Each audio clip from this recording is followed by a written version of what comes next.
Thank you for watching the 2021 Economic Depression and Preparation channel. I'm your host, Tony. Thank you for joining me once again on this Thursday, August 5th, 2021.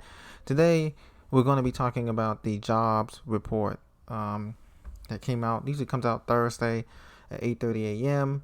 And we're also going to be talking about the key ways the U.S. is going to be no longer the superpower of the world. And as you know, China's working already to be number one instead of the number two robust economy in the world. But they're quickly gaining ground.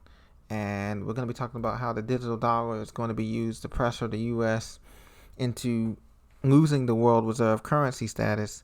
And also, we're going to be talking about the jobs. And it's just not coming back in the way that we thought that would traditionally come back as. And the new labor market is going to be very restricted, very controlled.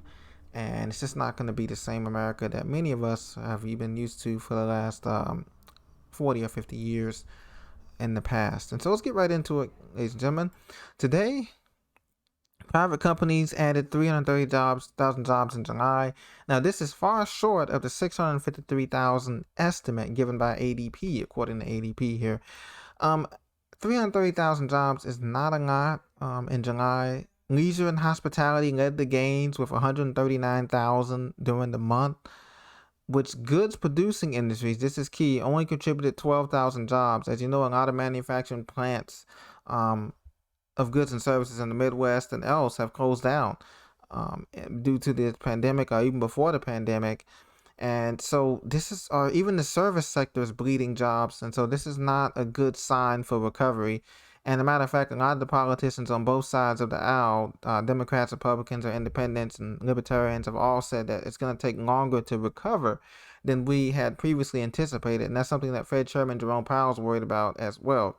Inflation is still surging in food, utilities, gas, in these stores. I feel sorry for people who have education bills or healthcare bills from these hospitals.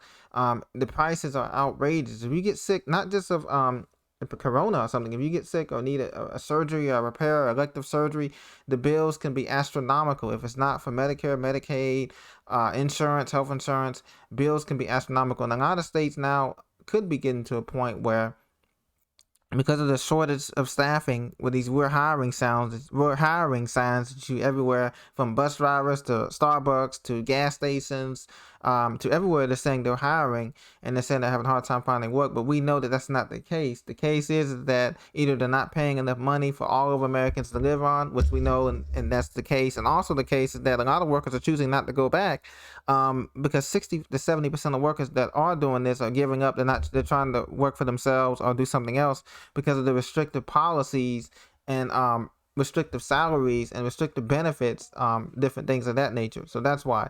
So Janet Yellen came out yesterday and said that she wants to enact Biden's agenda. This is the U.S. Treasury Secretary Janet Yellen here, during the European meeting in Brussels, the G20 meeting in Brussels, Belgium, last month.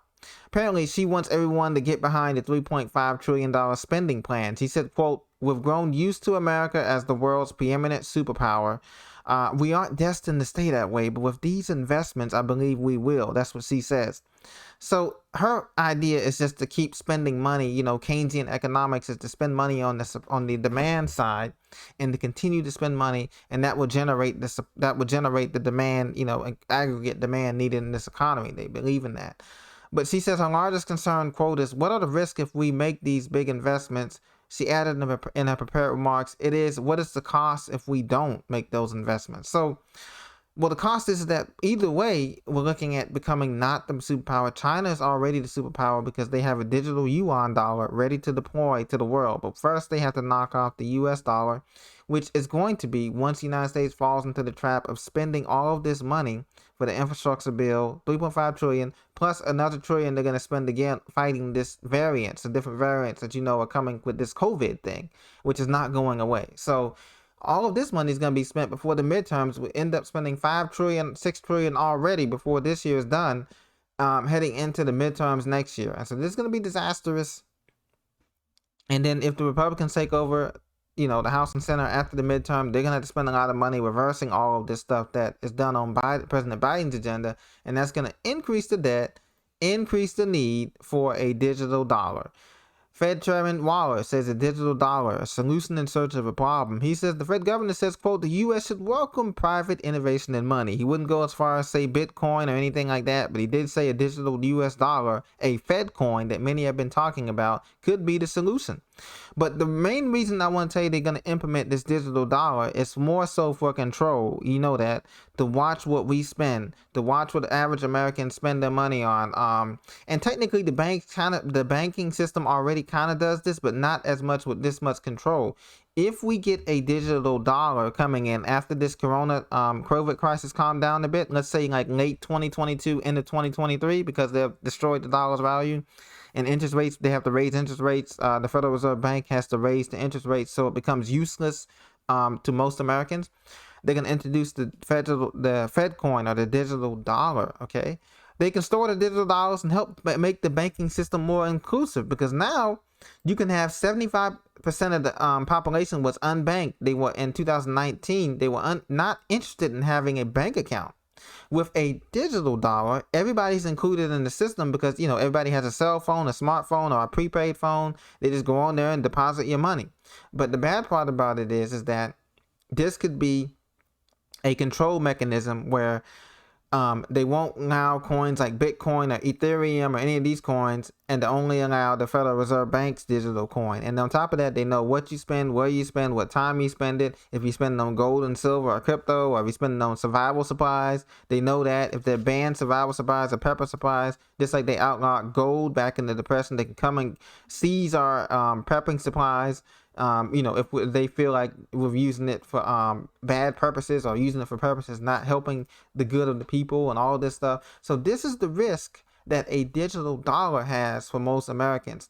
And stable coins and cryptocurrencies are popular, and because they exist outside of the system. They're digital, yes, they're a digital asset, but they exist outside of the normal banking system, quote unquote. So that is the concern, and that's the reason why a lot of us are still somewhat invested in the cryptocurrencies, and also a lot of us are trying to get away from the dollar regardless. I encourage anyone to get away from the dollar after this year and next year, because it's going to be less purchasing power, and there's going to be more control and more regulation. Because remember, China has already went to digital. China's system is already digital. This cashless society, the New World Order, that's coming over here to America.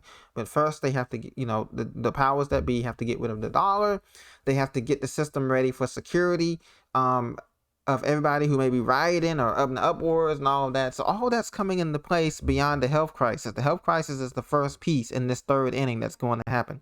As you notice, have you guys noticed that they're mandatory? The state and federal government, or a lot of the states and federal governments have made the vaccine mandatory. And also a third booster shot is going to be required in December. A word on the street is from Dr. Fauci. And also, not only that, they're planning on making additional measures. I think most people had no problem wearing masks indoors or outdoors, but they're going to make additional measures now that you got to jump through. Simon Says jump through, just so that you can go to the grocery store, gas station, gyms, bars, hotels, restaurants. It's going to be an absolute mess come next year, January. And so this is going to continue to deteriorate our economy. And ladies and gentlemen, this is all part of the New World Order. It is here in America. It has been here, but now it's going to come more out in the open. And the main goal and message is to Americans: if you don't comply, you will not get any city services or state or county services. You know, they're just going to make your life more inconvenient.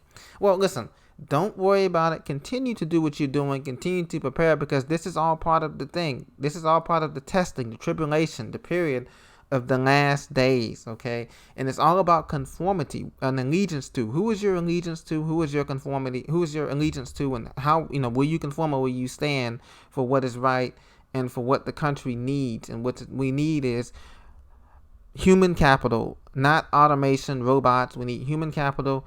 We need human investment into human beings, good quality American citizens, no matter where we live at in this country.